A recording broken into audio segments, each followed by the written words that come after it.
రాష్ట్రంలో జరుగుతున్న political developments, Kaleshwaram పైన సిబిఐ విచారణ, అదేవిధంగా బీఆర్ఎస్లో జరుగుతున్నటువంటి డెవలప్మెంట్స్, గద్వాల సంబంధించిన డెవలప్మెంట్ పైన జరుగుతున్నటువంటి చర్చ, వీటిపైన మాట్లాడేందుకు మనతో పాటు డికేఆర్ నగర్ ఉన్నారు. వారిని అడిగి మిగతా వివరాలు చూసుకునే ప్రయత్నం చేద్దాం. మేడం, చెప్పండి, ఏదైతే రాష్ట్ర ప్రభుత్వం ఎట్టకేలకు మీరు డిమాండ్ చేసినట్టుగానే సిబిఐ విచారణకు కాళేశ్వరం పైన నిర్ణయం తీసుకున్నటువంటి పరిస్థితి?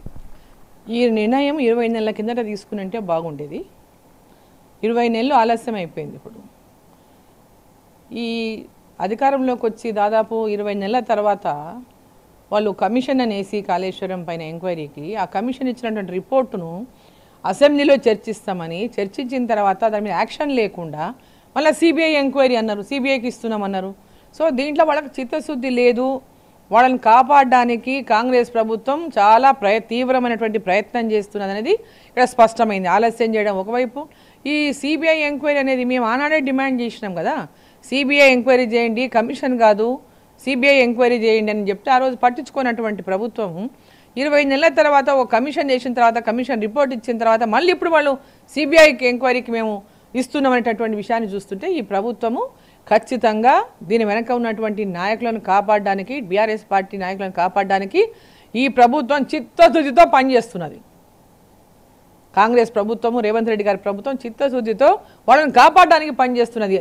అవినీతి చేసిన వాళ్ళని శిక్షించడానికి కాదు, కాపాడడానికి పనిచేస్తున్నది. అంటే మీరు డిమాండ్ చేసినట్టుగానే మీ కేంద్ర ప్రభుత్వం పరిధిలో ఉన్నటువంటి సిబిఐకి ఇచ్చారు కదా, ఏ విధంగా బీఆర్ఎస్ నేతలను కాపాడేందుకు కొరకు ఈ నిర్ణయం అని చెప్పేసి మీరు అనుకుంటున్నారు? ఇప్పుడు అప్పుడే ఎందుకు ఇవ్వలేదు సిబిఐకి అని అడుగుతున్నాము.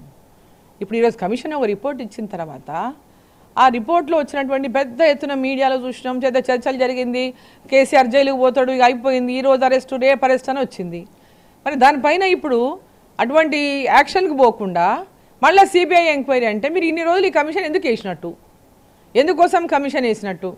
అంటే ఆ రోజు అధికారంలో లేనప్పుడేమో వీళ్ళు మేము అధికారంలోకి వస్తే కాళేశ్వరం ప్రాణహిత చేవెళ్ళ మీద కాళేశ్వరం డిజైన్లు మార్చి కాళేశ్వరం చేసిండ్రు, దీన్ని పెద్ద ఎత్తున దోచుకుందరని అందరూ మాట్లాడినా వీళ్ళు కూడా మాట్లాడారు.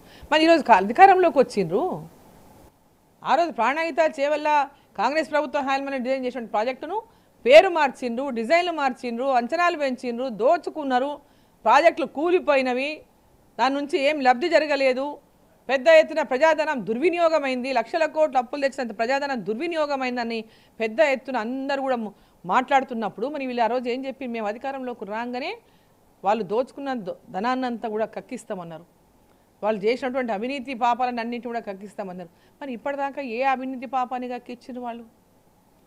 వీళ్ళు కూడా వాళ్ళని కాపాడడంలోనే ఈరోజు ఫుల్గా బిజీగా ఉన్నారు తప్పితే తూతూ మంత్రంగా వాటి మీద పెద్ద ఎత్తున ప్రచారాలు చేసుకోవడానికి సరిపోయింది తప్పితే యాక్షన్ ఎక్కడుంది ఇప్పటిదాకా వాళ్ళ మీద? ఎక్కడ కూడా యాక్షన్ లేదు కదా. ఇదే ఒక అవినీతి పైన యాక్షన్ లేదు, ఫోన్ ట్యాపింగ్ పైన యాక్షన్ లేదు, ఏ అంశాలు వచ్చినా వాటిపైన యాక్షన్ లేదు కాంగ్రెస్ ప్రభుత్వంది. కేవలం మాటలకే పరిమితమైన వాళ్ళు. మరి వాళ్ళు చెప్పిన మాటనే మరి ఈరోజు యాక్షన్ లేకుండా మళ్ళీ సిబిఐ 20 నెలల తర్వాత కాలయాపన కోసం కాకపోతే దేనికోసం? ఈరోజు ఆ రిపోర్ట్లు ఇచ్చినటువంటి కమిషన్ ఇచ్చిన రిపోర్ట్లో వీళ్ళు ఎన్ని దాచిపెడతారో తెలియదు, ఎన్ని దాంట్లోకి వెళ్ళి మాయం చేస్తారో తెలియదు. రేపు సిబిఐకి మీరు ఇచ్చినామని చెప్తున్నారు, సిబిఐ మీద నమ్మకమే లేదన్నటువంటి కాంగ్రెస్ పార్టీ మళ్ళీ సిబిఐకి అప్పగించినామంటే అర్థమైంది. అంటే వీళ్ళు ద్వంద్వ వైఖరితో ఉన్నారు.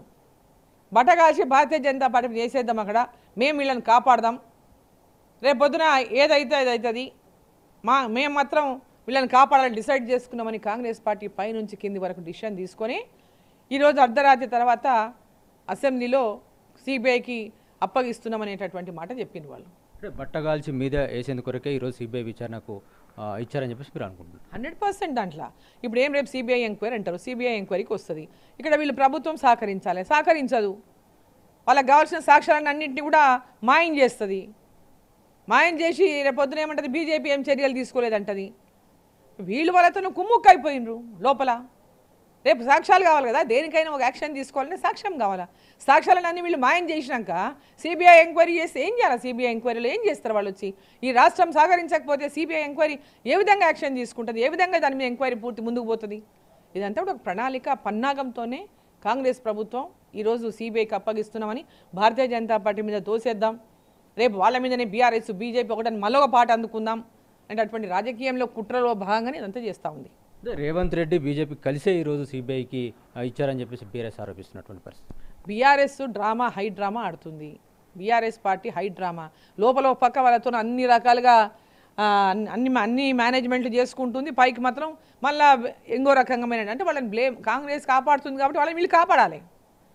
కాంగ్రెస్ వీళ్ళని కాపాడుతుంది కాబట్టి వీళ్ళు కూడా కాంగ్రెస్ పార్టీని కాపాడాలి కాబట్టి ఈ డైలాగులే వేస్తారు వాళ్ళు. వాళ్ళకి ఇద్దరికి టార్గెట్ బీజేపీ. వాళ్ళిద్దరు టార్గెట్ ఈరోజు బీజేపీ ఈరోజు ప్రజల లోపల పెద్ద ఎత్తున విశ్వాసం పొందింది కాబట్టి వీళ్ళిద్దరు వద్దు మాకు బీజేపీ కావాలని ప్రజలు కోరుకుంటున్నారు కాబట్టి బీజేపీని ఎట్లా టార్గెట్ చేయాలి. గతంలో కూడా ఇద్దరు కలిసి బీజేపీని టార్గెట్ చేయడానికి బీజేపీ బీఆర్ఎస్ నిదానాన్ని తీసుకొచ్చారు. మళ్ళీ ఇప్పుడు అదే నిదానంతో ముందు పోవాలనేటటువంటి దొంగ కుట్రలు మనతో ఉన్నారు వీళ్ళు తప్ప వాళ్ళ లోపల నిజాయితీ లేదు.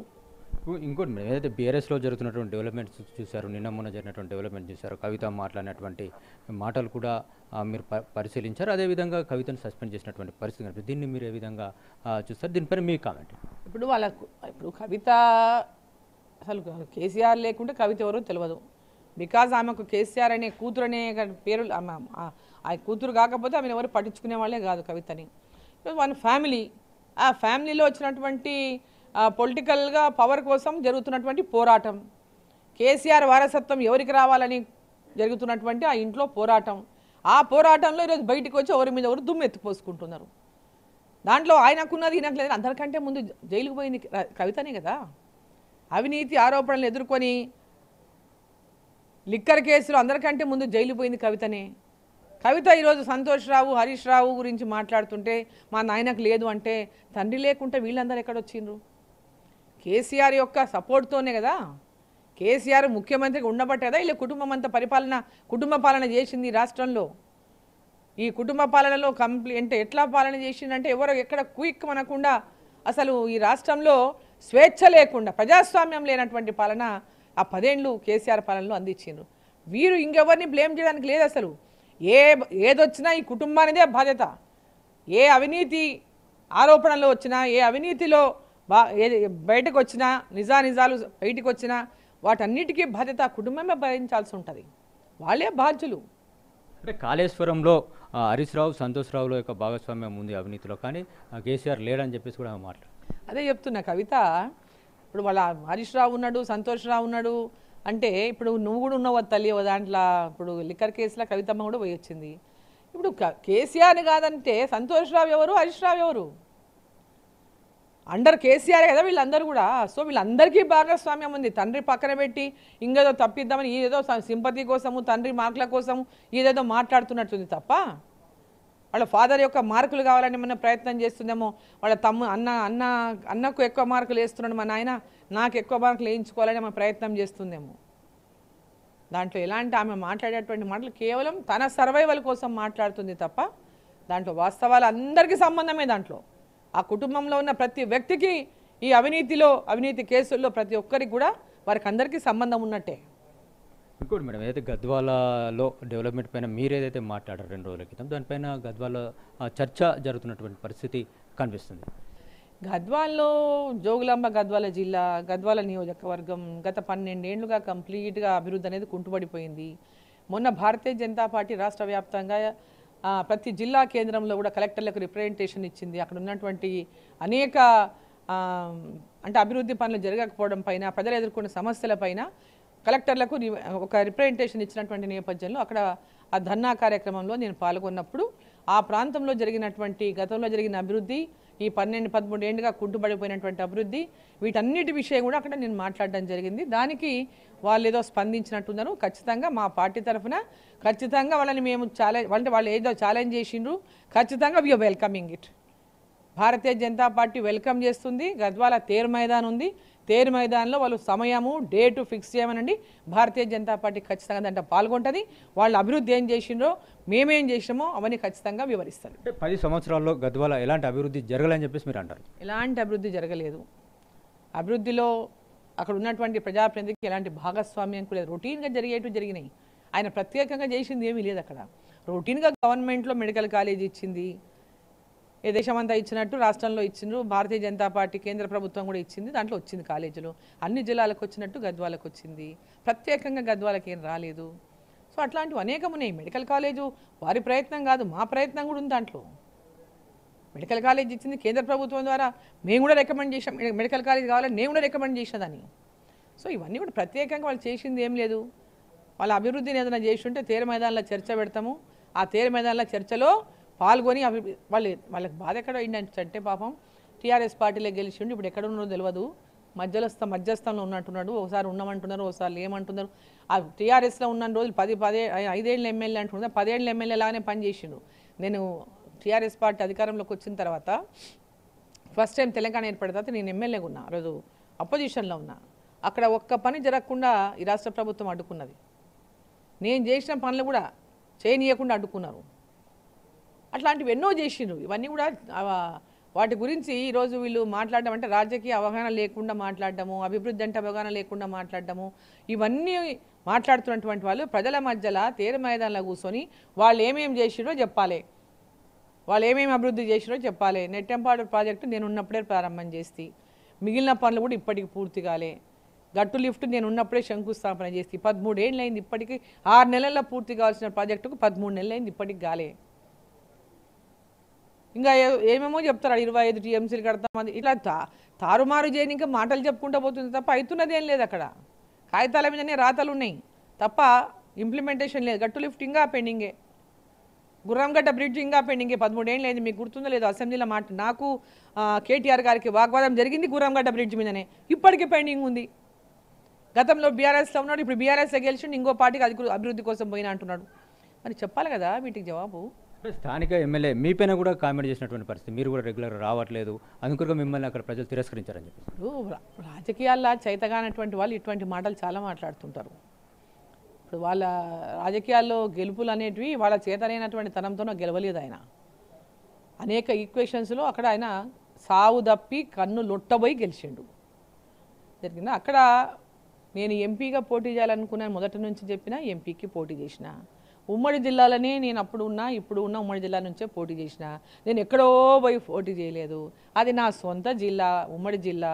గద్వాల, అలంపూర్ అనేది అక్కడ నా పుట్టినిల్లు, ఇక్కడ నా మెట్టినిల్లు. మెట్టినిల్లు నుంచే ఇన్నేళ్ళు మా రాజకీయం, 60 ఏండ్ల పైగా మా కుటుంబం రాజకీయం చేసింది. మా ఇంట్లో నుంచే ఆయనకు రాజకీయ జీవితం లభించింది. మాతోనే ఉండకుంటే రాజకీయ జీవితం లేదు. ఆయన పేరు తెలియదు మందికి, ఆయన ఎవరో కూడా వ్యక్తి తెలిసేటటువంటి వాడు కాదు. ఈరోజు కొమ్ములు వచ్చినాక మాటలు మాట్లాడే వాళ్ళు చాలామంది ఉంటారు. ఇటువంటి వాళ్ళు ఎంతమందినో చూసినాం మేము. అందరూ ఆడికెళ్ళి ఈడ నేర్చుకొని పాఠాలు నేర్చుకొని పోయిన వాళ్ళు ఎవరున్నాడు అవతల. అది గద్వాల ప్రజలకు అందరికీ తెలుసు, పాలమూరు జిల్లా ప్రజలకు కూడా తెలుసు. సో అభివృద్ధి పైన బహిరంగ చర్చకు మీరు సిద్ధం? 100% భారతీయ జనతా పార్టీ తేరు మైదానంలో చర్చ, వాళ్ళు డేట్ ఫిక్స్ చేయమనండి, టైం ఫిక్స్ చేయమనండి, భారతీయ జనతా పార్టీ తరఫున ఖచ్చితంగా మా ప్రతినిధి పాల్గొంటాడు. ఇది డీకే అన్న గారు చెప్తున్నటువంటి విషయం. కేవలం ఏదైతే సిబిఐ విచారణకు ఇచ్చినటువంటి విషయం ఏదైతుందో అది చిత్తశుద్ధితో ఇవ్వలేదు, బీజేపీ పైన బట్ట కాల్చి మీద వేసేందుకు వరకే ఇచ్చారని చెప్పేసి డీకే అన్న గారు అంటున్నారు. ఇక గద్వాల అభివృద్ధి పైన చర్చించేందుకు సిద్ధం. ఆ తేరు మైదానంలో మా పార్టీ నేతలు ప్రతినిధులు రావడానికి సిద్ధంగా ఉన్నారు. టైము చెప్తే మేము చర్చించేందుకు వస్తామని చెప్పేసి చెప్తున్నటువంటి నేపథ్యం. కెమెరామెన్ రాంబాబుతో మహేష్, ఎన్టీవీ, హైదరాబాద్.